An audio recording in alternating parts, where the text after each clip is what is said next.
Hello, ladies and gentlemen of YouTube. I am Clementine, and as always, I am Super Saiyan. But never mind that. In this video, we're going to take a bunch of old busted microphones and speakers and different stuff and mic them up proper with a solid-state Marshall head and a 412 cabinet. Pipe that down the hall to control room so we can do a legitimate comparison. Once we determine the winner, we'll take it out to the shop, do some drilling and cutting and bending. And more drilling. Hell, we even do some rubbing and some smoking. And then we end up with a $0 made completely from trash DIY microphone that actually sound amazing when I ripped off that intro.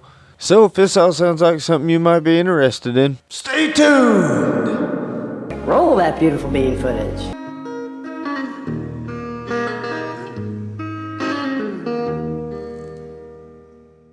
If you rip all the pretty shit off of the end of a microphone, you'll get down to the actual capsule, and you'll see where the wires are hooked to it. If you just get a replacement capsule to a very expensive microphone and hook it up with some wires and send it into the studio, you'll get the sound of that microphone, or at least a decent approximation, depending on what preamps you're running. If you just buy all the cheap mics and capsules you can find and take them apart, every once in a while you will find something that is just magical. As well, you pop the baffle off of one of these things, you can see that it's basically identical to a headphone driver. So can you record with a headphone? Yes, absolutely. You can record sound using computer speakers, speakers out of transistor radios, or kids' toys. And as ridiculous as it sounds, if you mic one up proper and blend it with a Shure 57, which you get for 50 bucks, I got this little netbook mirroring the computer in the studio. And when I strike a note, you can see that that little toy speaker has the exact same output level as a 57. And it's honky sounding and old school sounding like a 421. What I'm saying is try everything you can get your hands on. Or otherwise, how do you not know if you have magic right beside you? And it ended up being much the case in this video. So the items I'll be testing today will be this black cheap microphone. Spoiler alert, it barely works. And next is the capsule from a microphone that my brother saw fit to come all the way to my house and say, keep this forever. Next, a small subwoofer style computer speaker. And then as a wild card, a 100 ohm 1960s transistor radio speaker, an 8 ohm speaker from a kid's toy. And as a benchmark to beat would be the Akai microphone that is in the stereo pair of the other one that I am speaking into right now. So say a prayer for me as I attempt to edit this all in some type of cogent or maybe simply coherent manner.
as we can see here, the capsule in most of the cheap-ass microphones is very weak. I ain't saying, however, that if you don't crank the preamp up to normal volume, you might have something magical there too. But you also get a bunch of magical noise along with it. What I'm looking for is something like you see what I got from that capsule from my brother. You plug it in, it's already awesome, just perfect. Surprisingly, the same with that 60s transistor radio speaker. Man, that thing is honky. And of course, the Akai mic was just perfect, but the other two speakers did not have the size or the amount of ohms to put out enough power. Another thing you have to consider when using more than one microphone on the same cabinet is phase.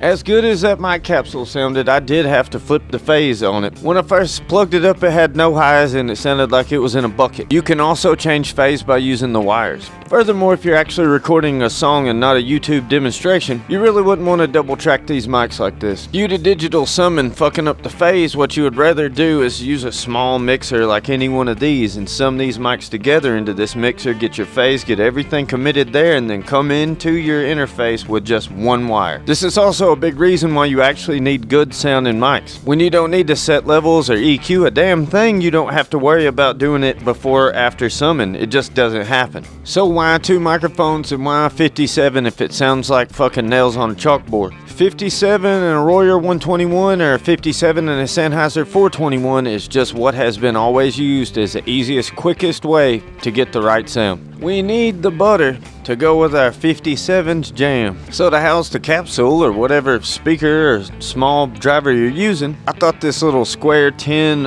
jewelry box with a square cut in the front and some screen on it would be good and extra honky if it still has the back on it. Of course, you could use a guitar pedal enclosure, Altoids tin, anything. What I'm going to use is this big aluminum pill looking thing. It pretty much already looks like a microphone. I believe this is originally an eyeglass case. But either way, I'm just going to take a Sharpie and draw some big square holes on the front and the back where the screen's gonna be. And as you can see, I'm not measuring anything, so it's not gonna be perfect at all. I'm just freehanding it. Basically, the lines are just a visual aid at this time so that I can mark the points where I'm gonna drill the radiuses that are gonna go in the corner, or radii that will go in the corners of these giant openings. And of course, I'm already brainstorming with all the crazy shit that I can do with this one for another video. But this giant robot a metallic phallic object is ready for drilling. Oh wait, that came out all kind of left field foul.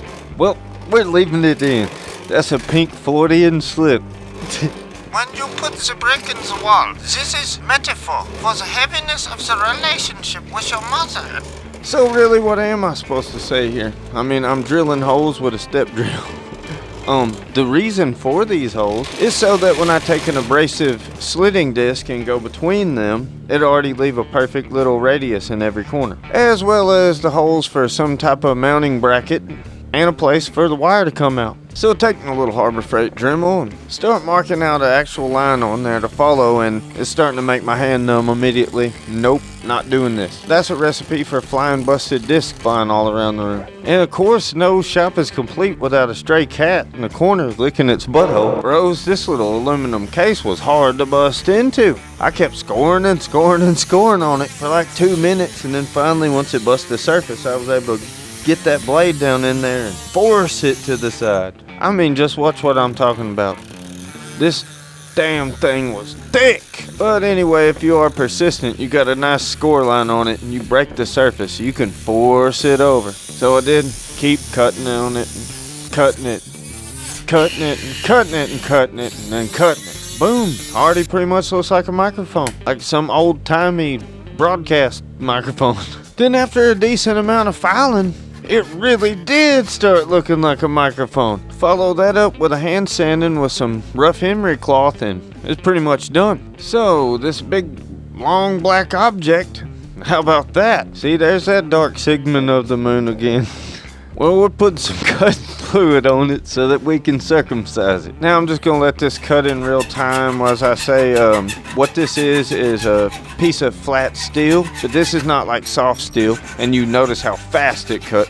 What this is a tool steel strap that came out of a old wood clamp. What I'm doing is just using this microphone body to mark out some rough points on this thing to where I can chuck it up into the vise and just take my hands and bend it around. Then I was able to slip it out of the vise jaws, move it down to the next mark, and then bend it around again. Then next I bend 2 little angles into it to kind of make the 2 jaws pull toward each other. And this is to allow it to grip the body of the microphone kind of like a spring, as you can see here. Next, I beat the bottom flat to even up those 2 bends and create a nice place for a mounting hole. And now that it's bent into shape, I can even up those legs. And now that we got it all lined up and straight in its final shape, we're ready for drilling. And you can see how I stacked up wood here, kind of make like a little drilling jig. And I didn't drill this ahead of time because I knew there was a good likelihood that I wouldn't be able to line it up exactly right if I did. And I used these pliers to hold it as I drilled the mounting hole pilot because I did not want to get my fingers busted. Then I could flip it, drill it through,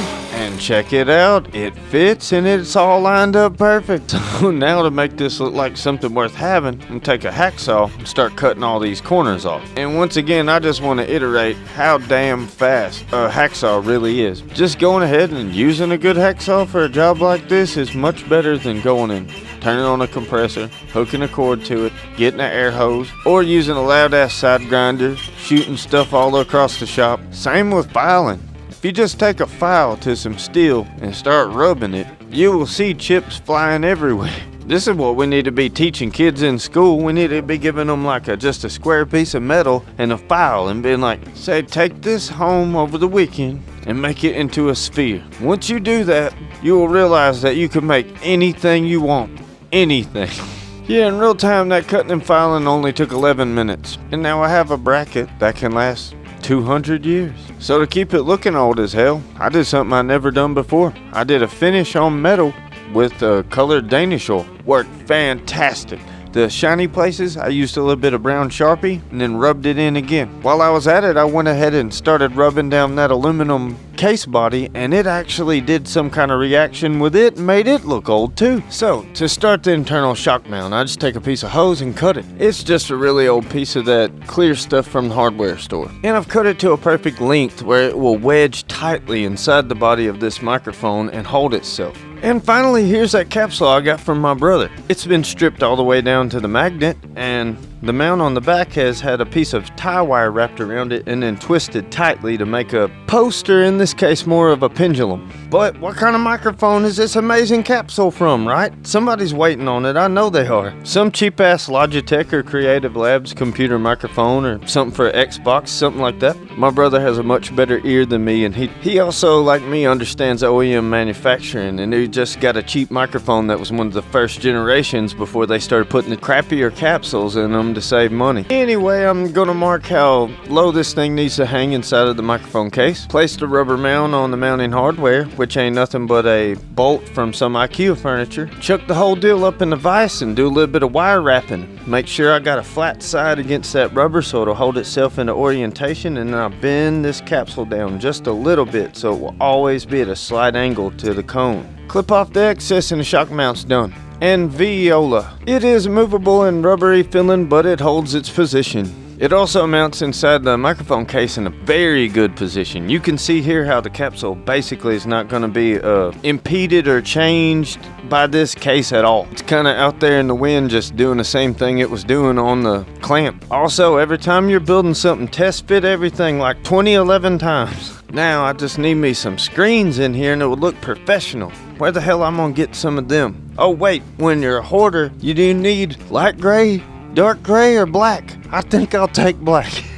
And this isn't anything but like a roll of black metal screen that goes on windows or top of like aquariums. And I need to cut a long strip of it just a little bit taller than that hole that I cut in the microphone body. Now it's time to assess the wiring on the capsule, which really ain't no big deal. All I gotta do is take this solder station, which, my God, I've been using a crappy soldering irons my whole life. Solder station is amazing. I just pop these old wires off and putting on a red and brown pushback cloth wiring to be swanky and cool, and it was right beside me anyway. And I have took note to reverse phase from factory so I won't have to do that every time I record from now on. Then all I had to do was get the wires all twisted together and situated on that post in a pleasing manner. Then I just soldered those 2 wires to a spare guitar jack like I said before, we do a test fit, and that's gonna work perfect. And it's all complicated looking inside there, but when you take it out, look, it's super simple.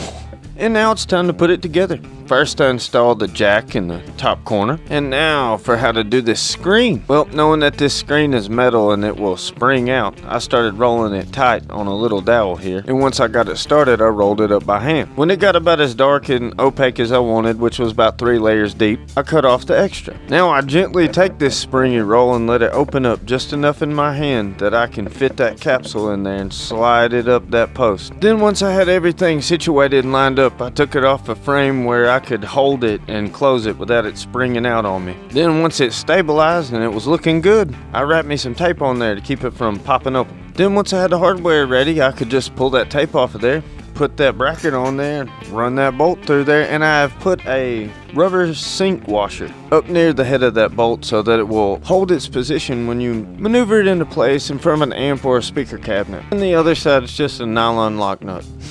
And it's finished.